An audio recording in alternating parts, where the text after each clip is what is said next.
खलीजी ममालिक मुत्तहिदा अरब अमारात और बहरीन ने इसराइल के साथ सफारती ताल्लुकात के मुआहदे पर दस्तखत कर दिए।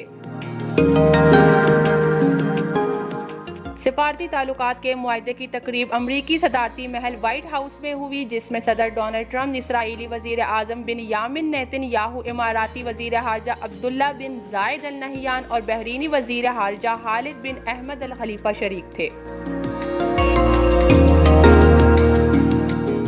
मुआहदे पर दस्तखत से कबल मीडिया नुमाइंदों से खिताब में अमरीकी सदर का कहना था कि इसराइल से ताल्लुकात कायम करने के लिए मजीद कई ममालिक तैयार हैं और बहुत जल्द 5 ममालिक इसराइल से ताल्लुकात कायम कर लेंगे।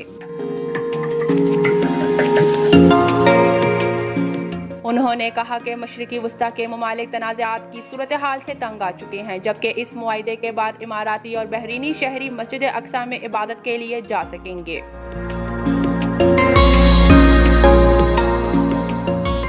अमरीकी सदर की मौजूदगी में इसराइल की जानिब से वजीर आज़म नेतन्याहू, जबकि बहरीन और इमाराती वज़ाए हारजा ने मुआहदे पर दस्तखत किए।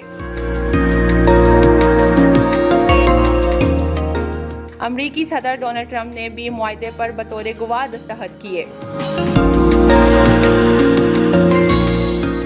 मुआहदे के बाद इसराइल को तस्लीम करने वाली अरब रियासतों की तादाद 4 हो गई है। इससे कबल 1979 में मिस्र और उर्दन 1994 में इसराइल को तस्लीम कर चुके हैं।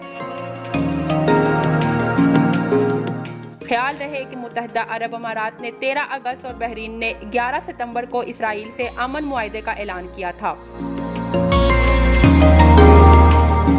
नौशीन, sportsstory.news।